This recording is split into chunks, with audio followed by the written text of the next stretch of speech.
بسم اللہ الرحمن الرحیم۔ السلام علیکم ڈیئر فرینڈس، پیارے دوستوں، سجنوں، متروں، یارانوں، ملگروں، کامریڈز، آج آپ سے اپنے مشن کے بارے میں چھوٹی سی بات کر رہا ہوں، اور اس میں ایک سبق بھی پنہا ہے اگر آپ لوگ سمجھ سکیں۔ دیکھیں، اللہ کی راہ میں خرچ کریں نا، اللہ بہت دیتا ہے۔ میں اس کی چھوٹی سی مثال دوں، جیسے آپ لوگ سب جانتے ہیں میرے الحمدللہ اس وقت 500 سے زیادہ بچے ہیں۔ یہ زیادہ تر یتیم بچے بچیاں ہیں جن کو ہم نے انگلش میڈیم اسکولوں میں ڈالا ہوا ہے۔ ہم لوگ کوشش کرتے ہیں کہ ان کے سارے تعلیمی اخراجات جو ہے وہ ہم پورے کر سکیں۔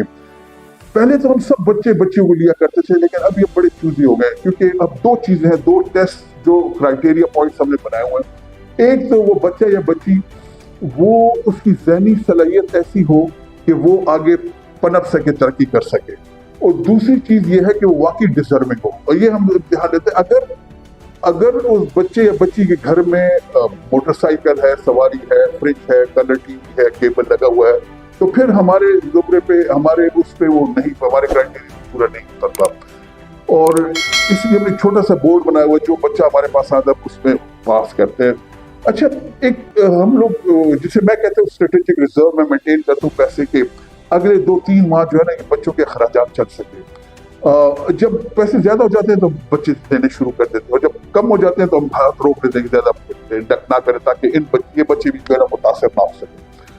ایک دفعہ ایسا ہوا کہ ایک مقامی اسکول میں، میرے ویسے الحمدللہ یہاں پہ 11 اسکول پرائیویٹ اسکول ہے جس میں میرے بچے پڑھ رہے ہیں۔ ایک مقامی اسکول میں ایک دفعہ ایک پرنسپل صاحبہ کے پاس بیٹھا ہوا تھا، اور میں اس لیے گیا تھا انہیں بتاؤں کہ میم ابھی ذرا حالات کھینچ کے رکھنے ہیں، ہاتھ کھینچ کے رکھنا، حالات ٹائٹ ہوئے ہوئے ہیں۔ تو انہوں نے کہا کہ سر اچھا آپ آگے میں آپ کو چیز دکھاتی ہوں۔ تو انہوں نے مطلب آفس کے ساتھ ایک چک ٹائی پڑی تھی، انہوں نے اٹھائی، پیچھے ایک ٹک شاپ تھی۔ خیر ہے تو انگلش میڈیم اسکول، لیکن چونکہ غریبوں کے علاقے کا ہے، یو کین امیجن کہ کیا اسٹینڈرڈ اس کا ہوگا، پھر بھی تعلیم اچھی ہے وہاں پہ، جو ہے نا اچھی پڑھائی ہو رہی ہے۔ وہاں پہ انہوں نے مجھے دکھایا کہ ایک عورت تھی تو جوان سی عورت، لیکن وہ اس پہ حالات نے اتنا برا اثر کر رہا تھا کہ چہرے پہ جھریاں پڑی ہوئی تھی، کپڑے بھی کوئی ٹھیک نہیں تھے۔ 2 چھوٹے بچے جو بعد میں کنفرم ہو کہ واقعی ٹوینز ہیں، 2 لڑکے 4-4.5 سال عمر ہوگی۔ انہوں نے اس عورت کا دامن ایک نے ایک طرف سے دوسرے سے پکڑا ہوا تھا، اور وہ بچے کہہ رہے تھے کہ ماما ہمیں 10 روپیز دینا، ماما ہم نے چپس لینے، ہمیں 10 روپیز دینا۔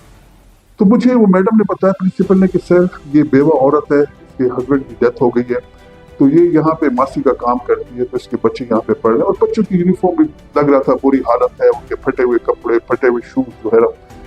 تو وہ 10 روپیز مانگ رہے تھے۔ وہ نے کہتی ہے بیٹا 4 دن رک جاؤ، 4 دن بعد مجھے تنخواہ ملے گی نا تو میں آپ کو خیر کروں گی۔ وہ بچے تھے، رو رہے تھے، نہیں ماما دیں، ٹک شاپ میں ہم کچھ لینا چاہ رہے ہیں۔ میرا دل دہل گیا، میں نے کہا یار محمود الرحمان، کل ہی تمہارے بیٹے نے 2000 روپے کا پیزا کھایا ہے، تم لوگ اتنے ہوئے، یہ بچے 10-10 روپے کو ترس رہے ہیں۔ میں نے کہا میم یہ بچے میرے ہوئے، ان کو ہم لے لیں، اور ان کو جو ہے نا فوری نئی یونیفارم بکس ایشو کرتے ہیں میرے اس میں، اور ساتھ میں ان دونوں بچوں کو 20 روپے آپ دیا کریں میری طرف سے، یہ جو ہے نا یہ اسپیشل کیس ہے۔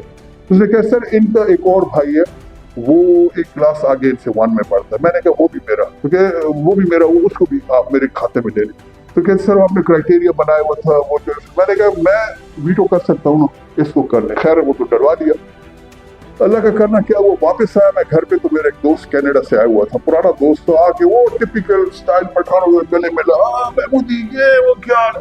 بیٹھتے کے ساتھ ہی اس نے جیب سے چیک نکالا، اس نے کہا یار محمود کے تمہارے بچوں کے لیے میں وہ لائے جو وہ ہے۔ وہ چیک اتنا تھا کہ اس میں 15 بچے 3 سال تک آرام سے پڑھ سکتے تھے۔ اللہ سبحانہ تعالیٰ نے کہاں سے کیسی راہ نکالی۔ اللہ کی راہ میں خرچ کریں، وہ دے گا۔ خوش رہیے، آباد رہیے۔ السلام علیکم۔